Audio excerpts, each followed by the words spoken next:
Hello, hello. Hey everyone, welcome back to another week of What It Takes to Be a Rock Star.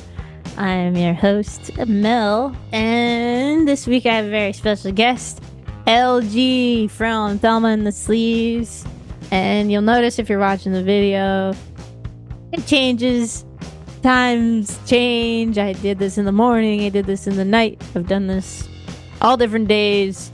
And because of that, this week is part 1. I'm changing it down. I'm boiling it down to 2 parts because people said that they've been listening to it in pieces, so I might as well put it out in pieces with you.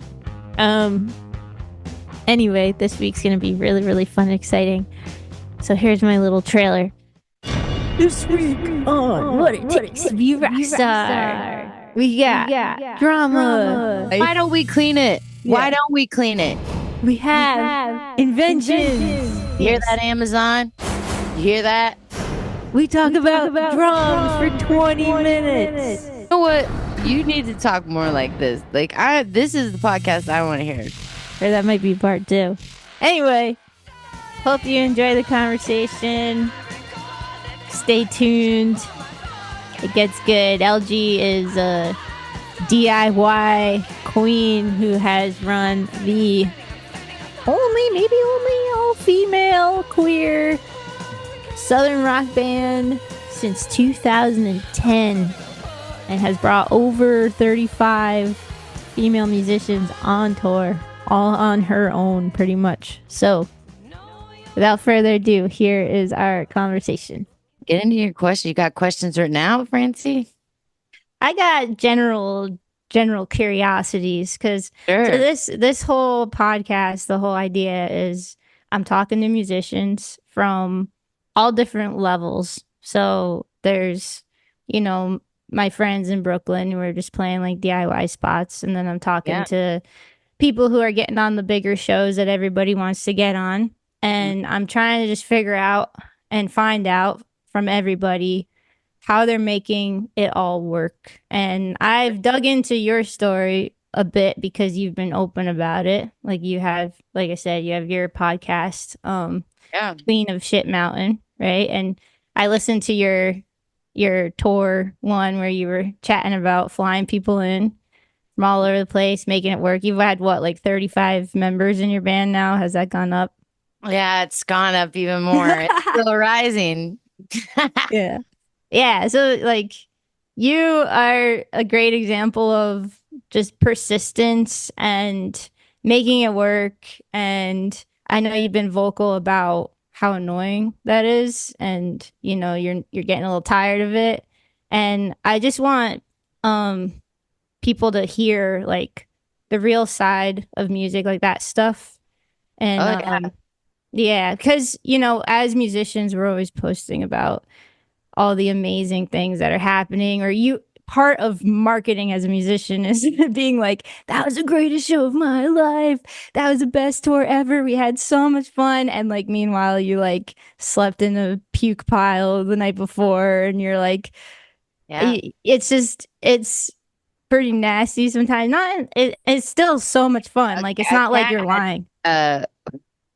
Shout out Pigpen in LA.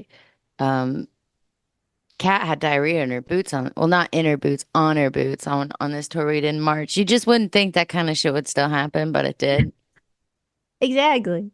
And the thing about staying places too that I think is hilarious, and I thought about this like after the worst place we'd stayed at recently. I thought, we are 5 grown-ass women, and this space is what, like 200 square feet?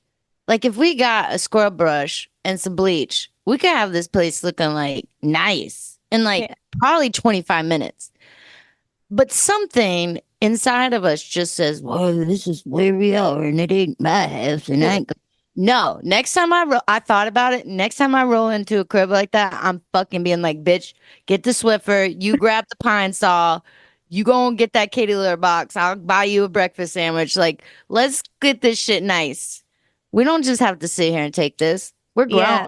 Yeah, yeah. That's amazing. I always want to clean people's litter boxes. That's like the worst thing ever. When they're like, yeah, here, you could sleep right here. And it's literally next to like the most full litter box you've ever seen in your entire life. We clean it. Yeah. Why don't we clean it? Because, We would rather sleep there for 6 hours and smell it than just be like, you know what? And I will tell people, I'm so grateful when people open their homes to us and it's so lovely and you get to meet so many wonderful people. But I will tell people, like, okay, you've passed the initial exam, but once we get there, don't get your feelings hurt. If I'm like, this isn't gonna work out, okay? right, right, If right. I go in and do my initial inspection and I get vibes or I don't enjoy it, it's not you. This is your home. You're very gracious, but I will leave. And they're usually like, that's fine, that's fine. But you know, it's always the people who with the soft sell that are the good spots to stay. Like the people who are like, I don't know. Yeah, I got beds, whatever. I got like whatever. Yeah, I don't know. It's a house, I guess. Those are the best fucking spots. It's the people who are like, I got beds, I got towels, I got couches, I got beds doing all the time. Like those people, those are the ones I'm like, and if it's between, because a lot of times I'll have them recon all over the club. We'll get multiple offers sometimes, and I'm always gonna pick a chick over a dude. I'm sorry. If a Hmm. dude's like, oh, which could honestly be bad because sometimes dudes are really fucking weird, like American Psycho, like really clean, you know? Hmm. But it's just in a pinch, I'm always gonna take a lady. Yeah. No, that is true. I haven't really thought of that, but Because you're really right. I'm sorry, men's bathrooms are gross. Usually. Hmm. They pee on shit. They just Yeah, yeah, dribble their urines everywhere. They put their hairs everywhere. It's nasty. yeah, But yeah, anyway, what yeah. was your question? I guess where I'd want to begin is where you started with this whole musical journey of your life. Like, what the heck grew inside of you to do this? Like, how old were you when you were like, I want to be a musician and I'll do anything that it takes to do it? Do you remember a specific moment, or was it just over much time? I think there was a point when just, obviously my only experience with that has been Thelma and the Sleaze. And that's been my only really band that I toured Really? with. Whoa, Yeah. That I've cool. really pushed hard and toured with. And it just got to the point where, Chase from Hmm. Come Girl, um, you know, it was really her and we were just really motivated and we were just like, let's just go. I had a taco stand in my mid 20s. I owned a small taco restaurant and it was fine and I was paying my bills, but I just was really depressed because I wasn't able to play shows or do music. And I thought to myself, I'm only going to look really good in a bikini. I'm only going to be strong enough to pick up PV amps. I'm only going to be young enough to handle this kind of shit for so long. Like, I can have a taco restaurant really any point in my life, you know? But this is something that I said I wanted to do. I said when I was a little girl, I wanted to own a restaurant and I wanted to be a rock star, you know? So those were the two things I wanted to do. So I just was like, I'll go around the country 2 times and I'll put out 2 7 inches. And if I still can't pay my bills, then I'll just go back to restaurant work, which is really what my other strength is. I'm very good at working in restaurants. Um, aside from taking a lot of smoke breaks. But if the dishes are done, I don't see what the problem is, you know? But Yeah. anyways, yeah, so me and Chase just kind of went for it. And a lot of bands nowadays, they ask me, they say, oh, well, how do you get out here? How do you do this? And I'm like, honestly, I have no fucking idea how you would do that now. Uh-oh, here we go. Let's All see. right, you got this. Side note here, before we started our conversation, LG told me that she was trying to get a van repair done and the van was at the shop. I think she brought it in for an oil change and then they found out that there was something else going on. I think it needed brake pads, something else. So anyway, this is the mechanic calling. to tell her the news, to break the news of like how much it's going to be. I think it ended up being around 17 or $1,800. Hello. Hey, it's Lily. Hey, Lily. How's it going? Going. I have done the best I can for you. So the owner has agreed to take the combustion test off. If you wanted to do that one axle seal and brake pads, that would drop it down to 1781.53. Damn, that's real solid, Lily. Thank you. Yeah, let's Okay. go. Let's go for it. I can make Right. that. I can make that work. Thank Okay. you. I That'll will get it that way. You know, you're not waiting on anything. thank you. You guys are the best. Thank you so much. I really appreciate you doing that for You're me. welcome. That leaves me enough gas Absolutely. money to get to the first show. That's all I need. Absolutely. I will call you as soon as it's finished. You're the best. Thank you. Bye bye. There you have it. You haggled. I have. Yeah. So yeah, it was just really like I don't know how bands do it. I don't know how you would do it now. Hmm. Back then we would get in the church van. It was $1,500 church van. It went forward, it went backwards, and you just went at it. We played in places. We just showed up, in San Francisco. We just showed up. We'd have one good show an entire tour, you know? And Hmm. then the rest of it was just house shows, basement shows, showing up at places, asking if we could play, that kind of shit. I mean, it isn't that much better, honestly, now, but at least there are some guarantees, you know? But, um, but yeah, that's how we did it. And I don't know how you would do that now because there aren't that many, those smaller clubs aren't really like that anymore. You can't just really, everything is so saturated and the water's so murky with so much, I mean, talent, that it's, 'cause I don't know how you'd get in. Yeah. No, I totally feel that too. And like a van, they're hard to come by too. I feel like like SUVs kind of replaced the old vans, that used to be able to get for like $1,500. Ah, And now they're that like was, it's a crazy Yukon. SUVs. Yeah. That's a good idea. I never thought about that angle. Yeah, you could do a pretty little trap kit, little couple combos. You could get it done in a Yukon or a Tahoe. Yeah. What kind of van do you have? Well, in February, I did a fake Kickstarter called a Kickfarter, where I tricked people into buying music instead of just giving me money. Um, you would not believe how apprehensive people were to just buying music. They really did just want to give me money. And I'm like, no, I'm a musician. I make music. I'm not out here asking for charity. Okay. I've worked very hard to make this music, to get it mastered, to get it out here to you. You go buy it. People were so upset. And even then, I think we sold 120 albums, which was enough for me to get the van that I have now. But only like 10 people actually downloaded the album once they paid for it.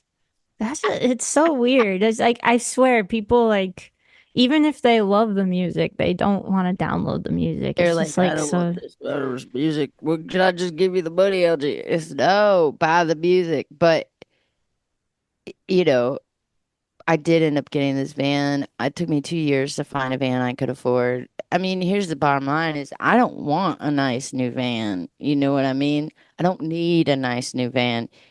I need a van that I'm not gonna really give a shit if it gets knocked up or bitches, burn cigarette holes in the seats or, spill a whole jar of Nutella on the floor. Like I'm gonna back into shit. I have a lazy eye and this is a big van. Like, let's be real. I back into shit. So, I wanted a van that we could run in and we could get shit done. So we found one finally, and it's a '04 Econoline. Had high mileage, but it had really good maintenance. And honestly, I've made my money on it because I was paying, an extra 2 grand probably in a tour to rent vans. So it is already paid for itself because I've done three tours. So I've I've put about 25,000 miles on it since I got it in February. So I've already been to all four corners of the US, and that's kind of Nice. what I expect to get out of a van. I did just go in for an oil change yesterday and was quite frightened to hear that I may have a blown head gasket, but Tanya saw fit, my Lord and Savior, that that was not the case. And it is still a very expensive repair. I still have to pay good money to get her road ready, but she will be road ready and she will be safe. And yeah, it's they got to poking around and sure enough, they're like, you better put any brake pads on this. You better put and I was like, fuck it. Mm. So I'm trying to get that done. And also when I get back from tour, I don't really want to deal with shit. I want to have like 2 days. So I just did a month on the West Coast and I had 9 days off before I go out for another 3 weeks. So I really wanted to have like a couple days, but I really got to get into the habit of taking my van in immediately because Mhm. then I'm on a super time crunch and, you know, I kind of have to take what I can get. So you Totally. live and you learn, but she's sturdy. I love her. She's probably my favorite van I've ever had. You know, she's not a full 15 passenger extended cab. She's good size, you know. Uh, she's really sturdy. She's got cruise. All the windows roll down. All the doors open. The windshield wipers work, Wow. you know. It's got a cigarette lighter and a charger port. It's got a tape player. I mean, she's special. I really like her a lot. So I really hope I can get her. My goal is to get her to 350,000. I think if I treat her real tender and gingerly, I mean, brake pads, come on. I don't think I've ever put any brake pads on a car before, so I hope she appreciates that. Usually someone's like, needs new brake pads. I'm like, well, send her to the junkyard, you know? Yeah. Yeah. No, I love that. I love that you got a good one, and I hope Yeah. she lasts forever. And I totally relate. My mom literally smashed into my van yesterday, and I was like, cool. Like I don't care because it's like so dented. There's like Yeah, so many spots that I'm like, it literally doesn't matter. It just looks the same. So exactly. yeah. That's So, better, honestly. Why would you want a nice fucking van? You drive around in a nice van now, a bunch of people jumping in and out. They are in every major city casing you, motherfucker. Like they are casing you. yeah. They see that shit. They know that what you got in there. They're gonna jack your fucking shit. So like when I had a Sprinter for a couple months, it was real nice. Someone let me borrow it. Actually, Julie from Earthquaker Devices, the best pedals in America. I love Earthquaker. Um, but yeah, they let us use their van for a couple months, and it was great. It was so cushy, so lovely. But boy, if I didn't drive an hour outside of every city we played in, or see people casing, circling the block once we parked. I mean, people know what you got a Sprinter with the logo on the side. You got something in there. You know what I Yeah. mean? It ain't a Yeah. fucking church bus, you know? Yeah. Have you ever had an issue? Has anyone ever stolen your stuff? Well, believe it or not, I'm pretty street smart. You know, a lot of people are too trusting. I have the opposite problem. I'm not trusting enough. So I will say that I'm generally pretty discerning about where I park my van, how I park my van, who I stay with. Um, it has happened once. You're not going to believe it. It was at South by. Nah. But luckily, we were in front of an apartment complex and someone heard the glass shatter and came out in time for these people to get spooked and run off.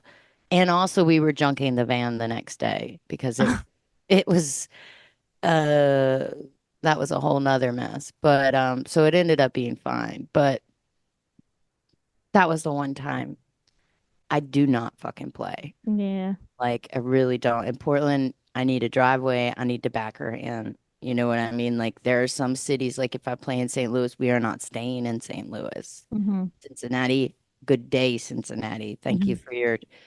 for your service. Good day. Like you just there are just some places you should not leave your van, you know? Hmm.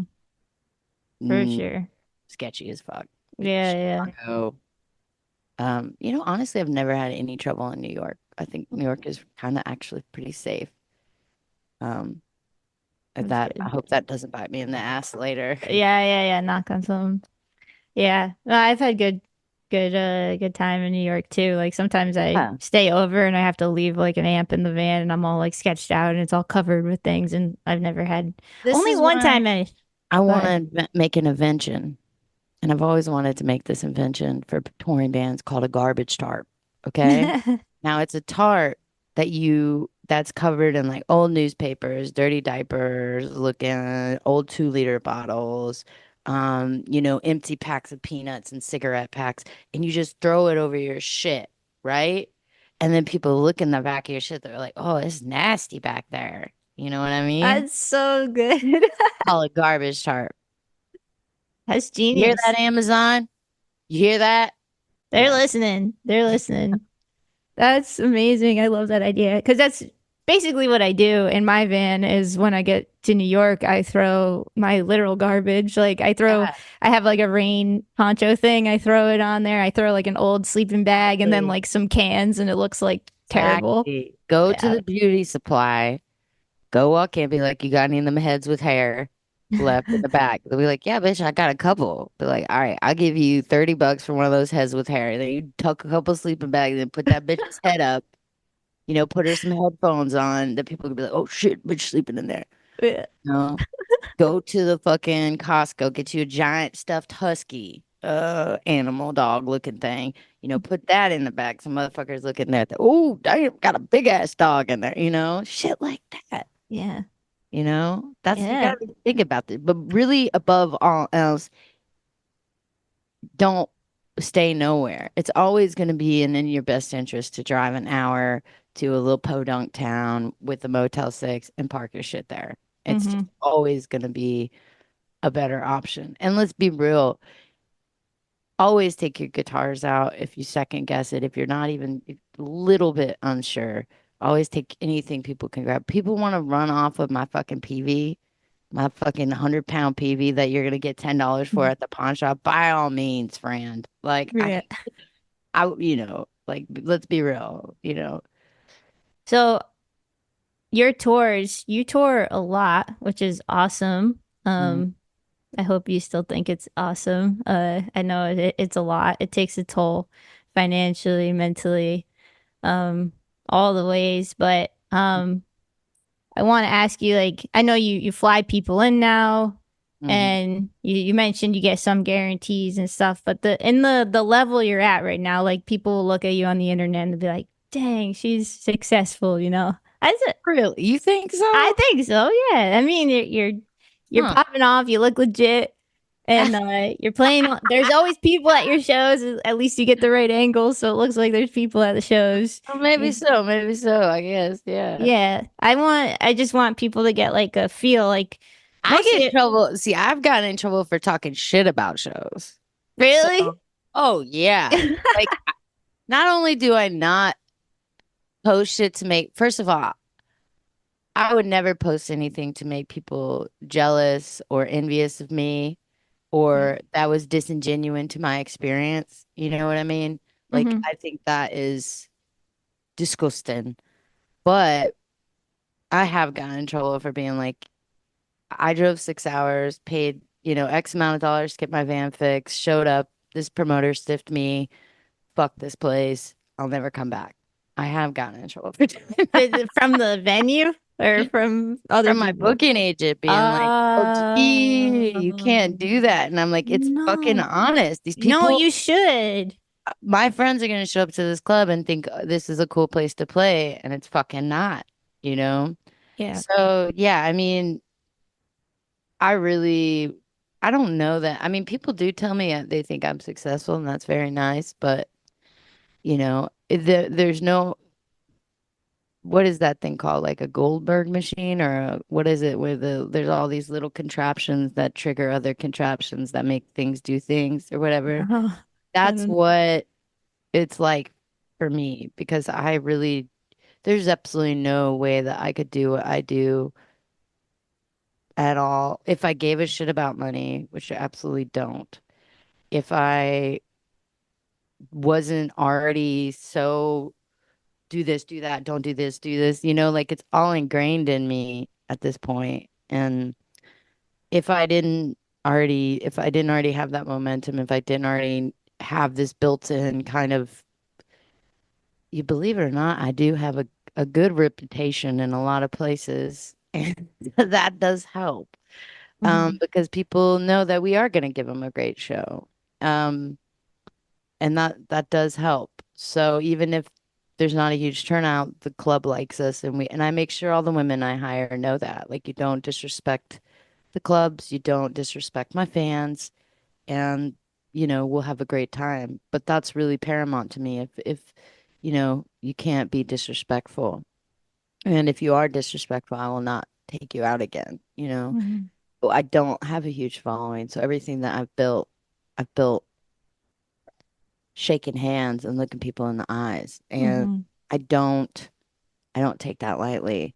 If I do get pissed off, because I do have bad days, and that's the thing that's really been one of the reasons I wanted to stop is because I don't think people think I can have bad days. And I'm not allowed to have bad days or boundaries or expectations at this point.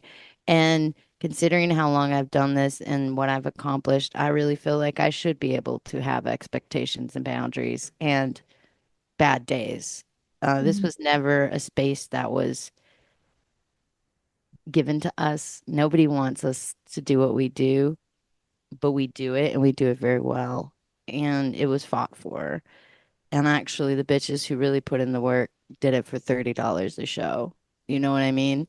Mhm. So I really, I really, you know, I don't, it's gotten harder for me to put up with any kind of bullshit. Yeah, no, and This point, this yeah. shit with bands being like, we're gonna play for an hour and a half when we're the third of four bands on a Wednesday and you've only drawn your fucking girlfriends. This shit where you're like, hey, we'd like to have the green room to ourselves because we're on tour, and there are many reasons why that's important when you're on tour to have the green room space to yourselves. I get balked at that. We still don't get anything to eat most places we go, like no food, and there's nowhere to get food, and then you have to DoorDash, and now a pizza costs $70. Just shit like that. Like, y- you know, um, it's just it's really it pisses me off because I can make it work and I do make it work and I work very hard to make it work. And then the level of disrespect, even from people who I hire, to play. And I don't pay great money, but I certainly don't pay shitty money. Mhm. And most shows I don't make any money unless I sell merch, which I sell and make most of it. So Mhm. as soon as I get off stage giving people this rock show and sweating and playing guitar and running all over the place and jumping on and off the stage, I run right the fuck back. The girls I play with know they have to play for, I leave the stage, they play for the exact length of one American Spirit cigarette.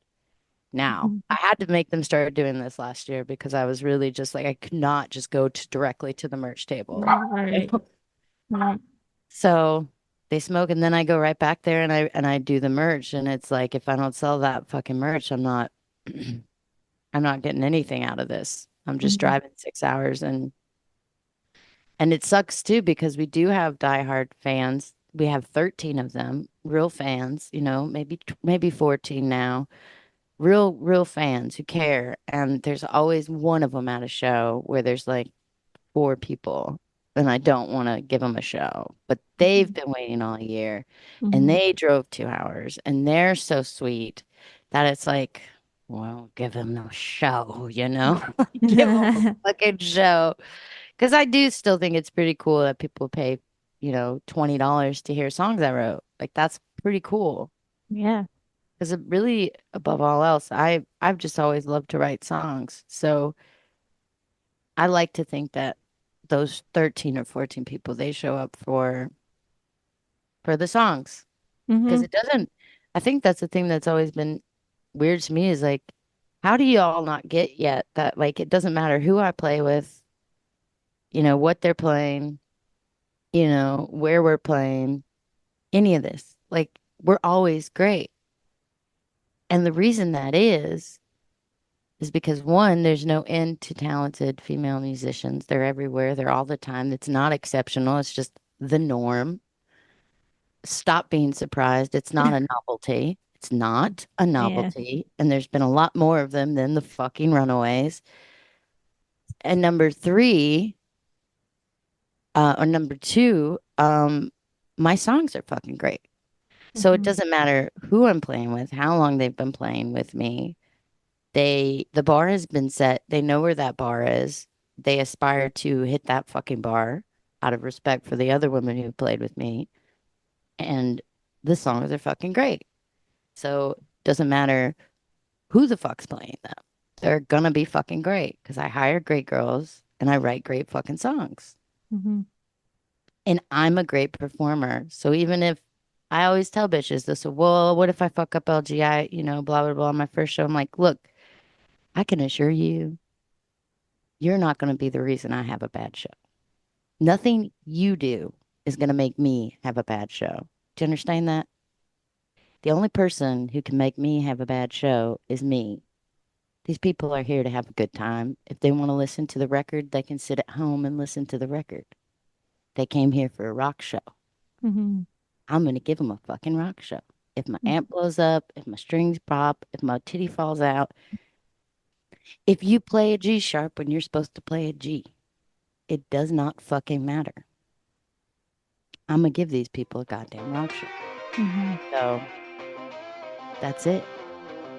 If you want to give a goddamn rock show, I suggest you check out Sorry Cables. I love these cables. I use these cables to make this podcast when I'm playing guitar, when I'm singing. These are rad sounding cables made by rad people with rad materials in LA. And yeah, thank you, Sorry Cable, for sponsoring this episode. When you close your eyes and imagine the future, do you see yourself as an older person playing music? Like, do you think you're gonna do this forever, or do you think there's gonna be a moment when you're like, fuck this? Well, the bar has been set for Thelma the Sleaze, and I don't really have any intention of lowering that bar, you know? Mm-hmm. And the way that we do things is very physical and very sexual and intense. Mm-hmm. So for me, and these bitches that I play with, they just keep getting younger.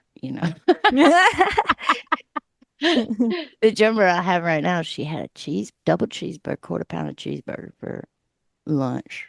Well, Then she had pizza for dinner. Then she had another cheeseburger for dinner. Then she had pizza for breakfast. And then she had pizza for lunch. So she had double cheese and then double za the next day. And I swear to you, I toured with that bitch for an entire month. I didn't see her eat one vegetable, wow. you know? Yeah.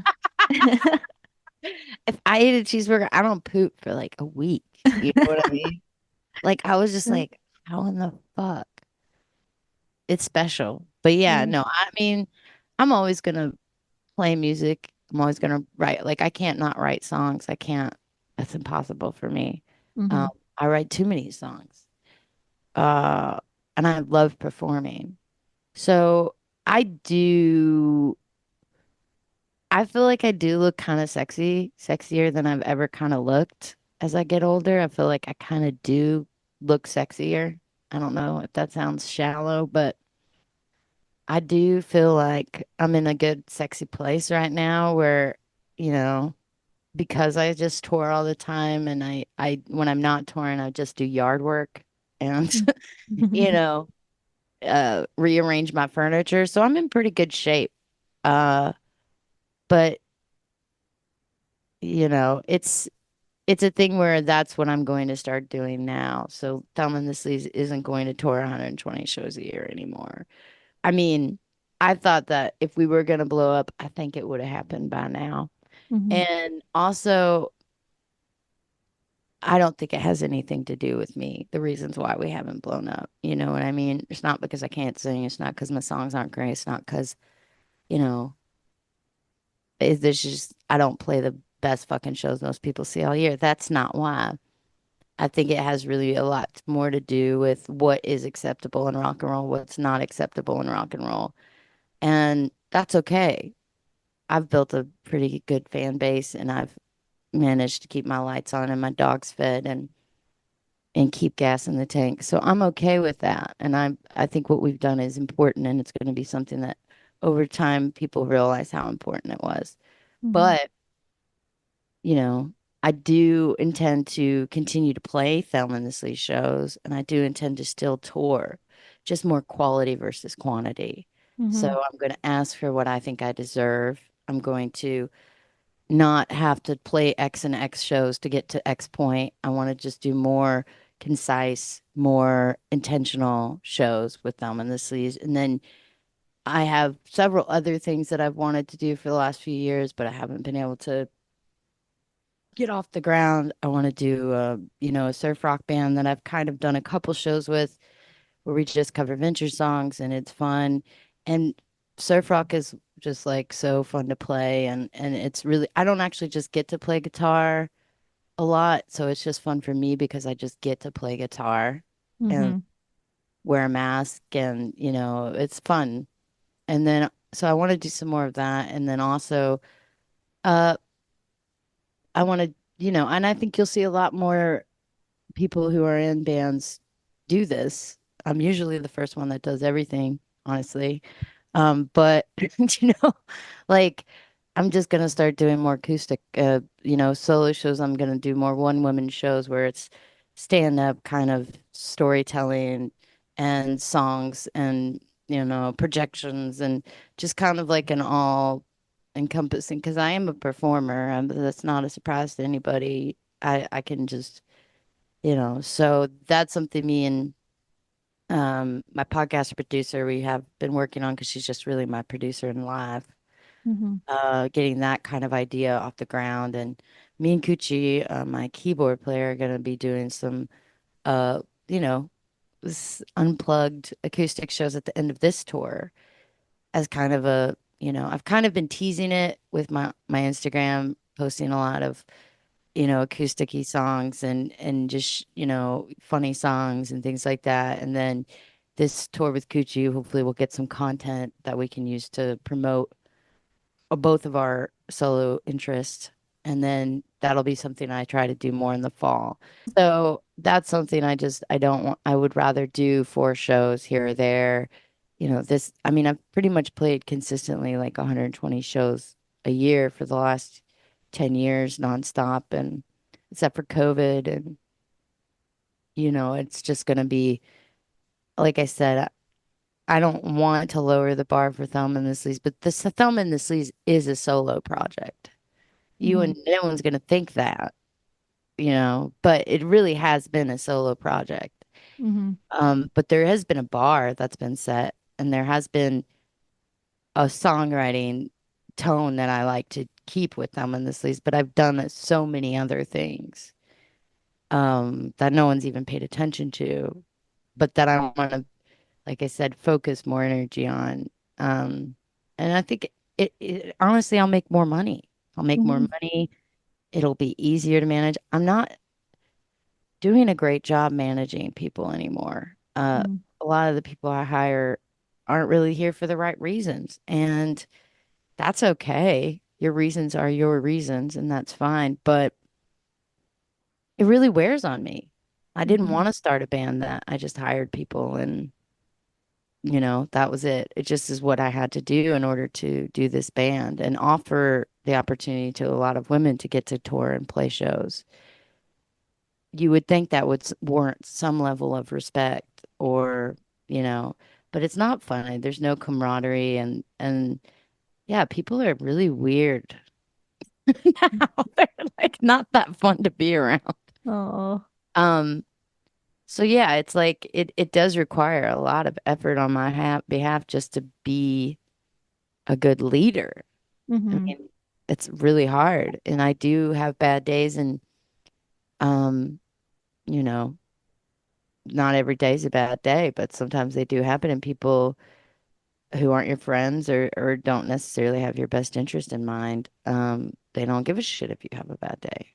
So it's been really hard to manage people and also feeling like a failure, you know? So all of those things combined, it just has been a thing where it's like I would have hoped that by now I was able to make my situation easier, and it Mm-hmm. hasn't gotten any easier. It's just gotten Mm-hmm. harder, honestly, and more expensive.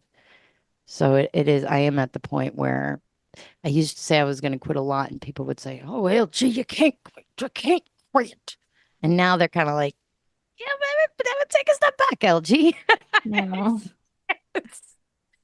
It really, I mean, Yeah. this last record really broke me. I really thought it was Mm-hmm. good, and I had to do so much to get it done, um, in terms of dealing with shenanigans and money and things of that nature. And it wasn't even exactly what I wanted, but I didn't want to not put it out, and then I did, and it just has not done very well at all. Um, and you want to see a little improvement on it, everything. I don't ever think I want to blow up and this is going to take off and whatever, but you want to see that exponential growth, that little For sure. extra push. And it did, in my opinion, and just based on what I saw and the numbers and everything, it did worse than our last release that I Mm-hmm. did. So it just wasn't something that, that was a real head trip. Mm-hmm. And people who don't have that much invested in the situation don't care that you're, going through that. It's not their problem. So Mm-hmm. you tell people like, hey, you got to take it easy on me. This has been a real head trip. And they don't give a fuck, you Mm-hmm. know? So it's been a rough 6 months. For all intents and purposes, I should have not done the tour I just did because it was like, kind of felt like the universe was telling me not to. But that's the thing. And that's what I tell people when they ask me, oh, how do I go on tour? How do I do this? Blah, blah, blah. I don't have a van, blah, blah, blah. It's like, no excuses. Mm-hmm. No fucking excuses. That's it. Yeah. You go at it. You get it the Mm-hmm. fuck done. And that's what you do. So I, I've never wanted to, I have a reputation for showing up and doing a good job, and I would like to keep that reputation. Mm-hmm. And I made it work. And I'm going to finish out these 3 weeks of shows. I wanted to give everyone an opportunity to see what I think is, a pretty special way of doing things in Thelma and the Sleaze before it is kind of going to change to being about the money, Mm-hmm. you know? It's going to be about the money moving forward. Yeah. And I hate to say that because I don't really like money. I hate it. Um, I usually try to get it away from me as quickly as possible because I really don't like it. But um, yeah, like, that's what's gonna happen. That is in order for Thumb in the Cities to move forward and to still play shows, it's just write the check, Write Yeah. the Yeah. check.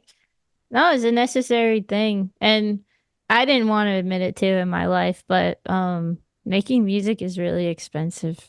And I always thought like, oh, I could just record myself and like I got this like $100 guitar and it's all good, but like you have to keep stepping up the bar and you want your own improvements too. And then all of a sudden you're like you're hiring a studio or like you and I don't know, it feels like the older you get, the less you want to like ask your friends for favors who are also trying to make a living, like your friend who is an Yeah. engineer, he'll do it for half off and you're like, I'm sorry, but like thank you at the same time because like how else are you going to be able to Yeah. step it up, you know?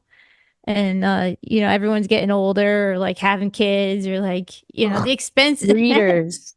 the expense is just I don't know, everything just feels so expensive, so you don't want to jip anybody of their worth. And Yeah. It's like it's hard to hustle now because it used to be you steal from the rich, give to the poor. Well, now you got motherfuckers, you know, it's like, you know, it's essentially with these vans, right? It's like bands should be helping other bands out. If a hmm band wants to buy your van, like don't be a dick. Mhm. You know what I mean? But people can't even do that anymore. You know Mhm. what I mean? It's like people, the people at the very top are trying to get shit for free. Like, you don't know how many friends of mine I have, like, that are doing things at a level that you would think, oh, it must be copious amounts of caviar and Pellegrino flowing from the stream. You know what I mean? And Yeah. it's like, no, this motherfucker has not paid me or isn't paying me or, wants me to do this for free. And their label is, not paying me for this shit. And it's like, yeah, so now you're not even able to steal from the rich because the rich is stingy as hell They're and they're stealing not from paying you too. people shit so they can't help the scrappies like us get shit done on the sly. So it's hard to hustle now. It's real hard, real Yeah. hard to hustle. Because if I have a van so for whatever reason I have an extra van, you know what I mean? I'm not gonna. I sold this dude my church van. I just sold to get this van. I sold it to him for 1,400. I paid 15. Mhm. You know what I mean?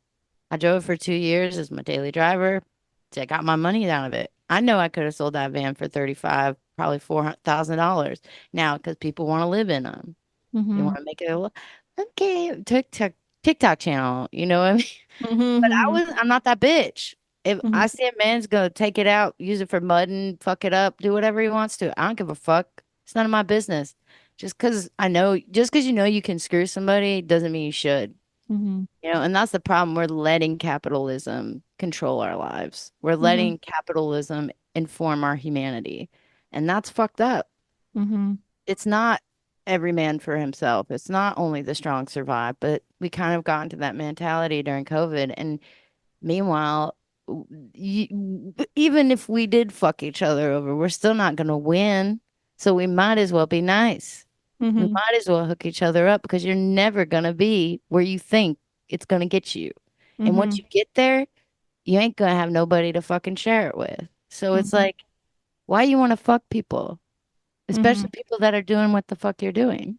Mhm. All right, friends.